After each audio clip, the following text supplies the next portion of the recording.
جو یہ مہینے جو 4 مہینے ہیں ان کا جو مقام ہے، ان کا جو تقدس ہے، ان کی جو حرمت ہے، انہیں اسے پامال نہیں کرنا ہے۔ تو یہ ہے۔ اب ان 4 مہینے کون سے ہیں؟ ان 4 مہینوں میں ایک مہینہ یہ رجب کا مہینہ بھی ہے، جس کے بارے میں ہم اور آپ گفتگو کر رہے ہیں۔ اللہ کے نبی صلی اللہ علیہ وسلم کی حدیث میں صحیح بخاری اور دیگر کتابوں کے اندر اللہ کے نبی علیہ السلام نے فرمایا ہے کہ 4 مہینے حرمت والے ہیں، 4 مہینے حرمت والے ہیں، ثلاث متوالیات و واحد فرد، 4 مہینے حرمت والے ہیں جن میں سے 3 مہینے مسلسل ہیں۔ وہ 3 مہینے مسلسل کون سے ہیں؟ ذوالقعدہ و ذوالحجہ و محرم۔ اور اس کے بعد اللہ کے نبی علیہ السلام نے فرمایا وَرَجَبُ مُضَر الذی بین جمادہ و شعبان، اور رجب مضر، قبیل مضر کا رجب جو جمادی الآخرہ اور ایسے ہی شعبان کے بیچ میں ہے، یہ چوتھا مہینہ ہے جو الگ ہے۔ یعنی 3 مہینے مسلسل ہیں اور یہ چوتھا مہینہ الگ ہے جو جمادی الآخرہ اور ایسے ہی شعبان کے بیچ میں ہے۔ میرے بھائیوں، یہ 4 مہینے حرمت والے ہیں۔ یہاں اس آیت کریمہ سے اور اللہ کے نبی صلی اللہ علیہ وسلم کی اس حدیث سے اتنی فضیلت تو واضح ہوتی ہے کہ رجب کا مہینہ حرمت والا مہینہ ہے،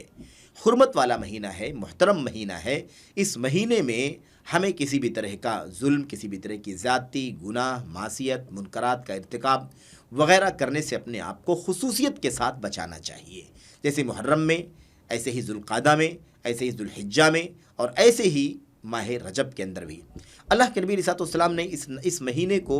رجب مضر کہا ہے، رجب مضر،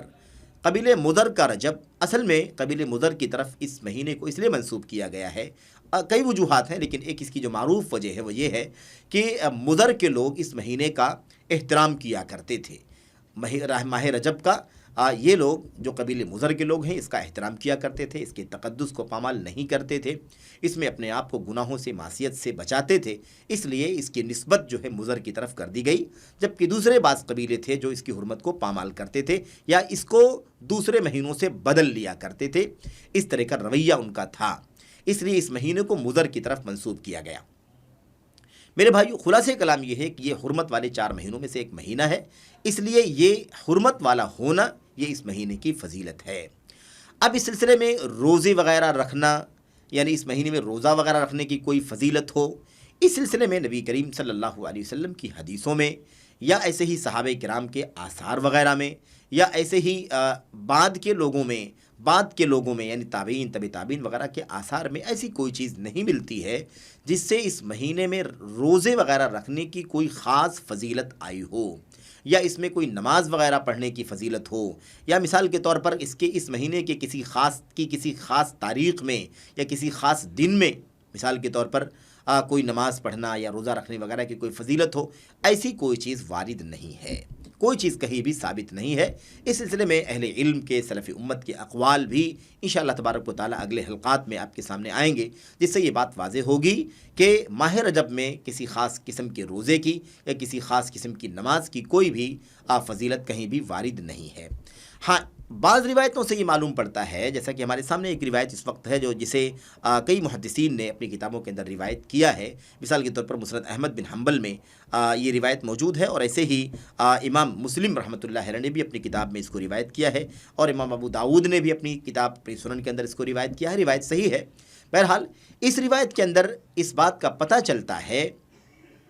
کہ اس مہینے کے اندر صحابہ کرام رضوان اللہ تعالیٰ علیہ مجمعین اور خصوصیت کے ساتھ نبی کریم صلی اللہ علیہ وسلم روزہ رکھتے تھے، یعنی کچھ روزے رکھ لینا، یعنی اس مہینے میں کچھ روزے رکھ لینا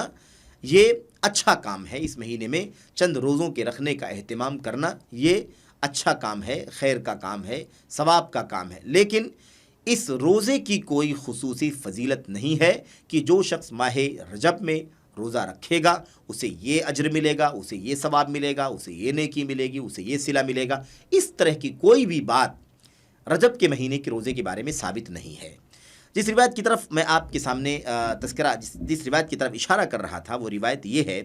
حضرت عثمان بن حکیم انصاری رحمۃ اللہ علیہ کہتے ہیں کہ میں نے سعید بن جبیر رحمۃ اللہ علیہ سے پوچھا ان صوم رجب کے مہینے کے بارے میں میں نے پوچھا، رجب کے مہینے میں روزہ رکھنے کے بارے میں میں نے پوچھا۔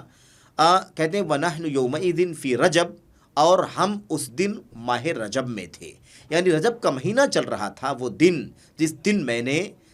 میں نے سعید بن جبیر سے رجب کے مہینے کے روزے کے بارے میں سوال کیا، وہ رجب کا مہینہ ہی تھا۔ میں نے ان سے پوچھا کہ رجب کے مہینے میں روزہ رکھنے کا کیا حکم ہے، یا روزہ رکھنا چاہیے یا نہیں رکھنا چاہیے، رکھنا ہے یا نہیں رکھنا ہے، اس سلسلے میں نے سوال کیا۔ تو حضرت سعید بن جبیر رحمۃ اللہ علیہ نے کہا، سمعت ابن عباس رضی اللہ تعالی عنہما یقول کان رسول اللہ صلی اللہ علیہ وسلم صوم حتی نقول لا یفطر ویفطر حتی نقول لا یصوم۔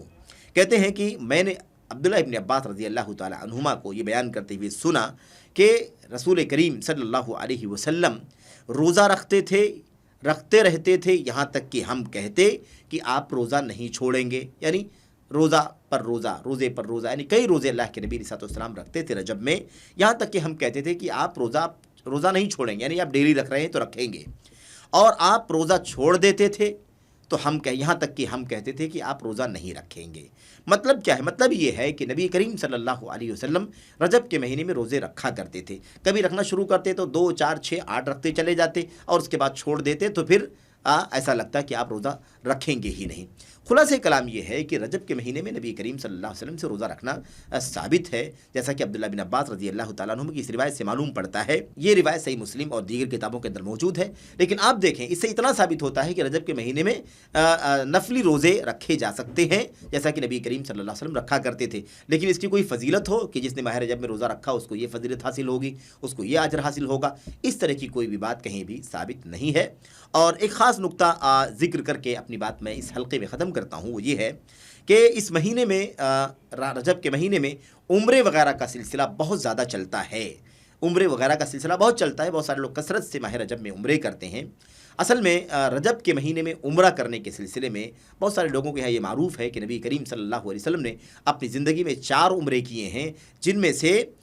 سے نبی کریم صلی اللہ علیہ وسلم نے 1 عمرہ رجب کے مہینے میں کیا ہے۔ ایسا مشہور ہے، اور مشہور ہونے کی وجہ یہ ہے کہ یہی موقف حضرت عبداللہ ابن عمر رضی اللہ تعالیٰ عنہ کا بھی تھا کہ اللہ کے نبی صلی اللہ علیہ وسلم نے 4 عمرے کیے ہیں، اور ان میں سے 1 عمرہ آپ نے رجب میں کیا ہے۔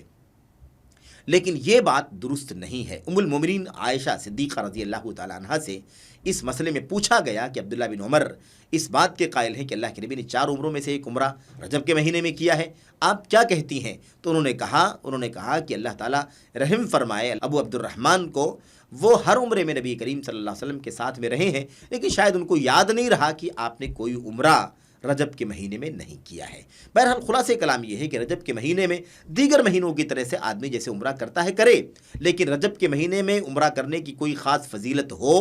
اس لیے اس مہینے میں عمرے کا اہتمام ہونا چاہیے، یا نبی کریم صلی اللہ علیہ وسلم نے رجب کے مہینے میں عمرہ کیا ہے اس لیے رجب کے مہینے میں عمرہ کرنا چاہیے، اس طرح کی کوئی بھی بات ثابت نہیں ہے، اس لیے اس قسم کا اہتمام رجب کے مہینے میں نہیں ہونا چاہیے۔ بہرحال تو رجب کے مہینے کے بارے میں یہ بات کہ یہ حرمت والا مہینہ ہے، اس میں نفلی روزے رکھے جا سکتے ہیں، اور اس میں خصوصی طور پر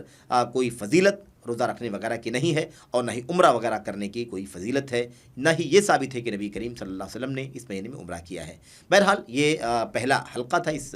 سیریز کا، بقیہ باتیں انشاءاللہ تبارک و تعالیٰ رفتہ رفتہ اگلے حلقوں میں آپ کے سامنے آئیں گی۔ دعا کرتے ہیں کہ اللہ تبارک و تعالیٰ ہمیں اسلامی مہینوں کی حقیقت جاننے اور اس میں جو کچھ فضیلت ہے اسے سمجھنے اور عمل کرنے، اور اگر اس کے اندر بدعات اور خرافات جڑ گئی ہیں اور اس سے وابستہ ہو گئی ہیں تو اللہ تبارک و تعالیٰ ہم کو، آپ کو، ساری امت کو اس سے بچنے، توبہ کرنے کی توفیق عطا فرمائے، آمین رب العالمین۔ وصلی اللہ وسلم وبارک علی نبینا محمد وعلی آلہ وصحبہ اجمعین۔ السلام علیکم ورحمۃ اللہ وبرکاتہ۔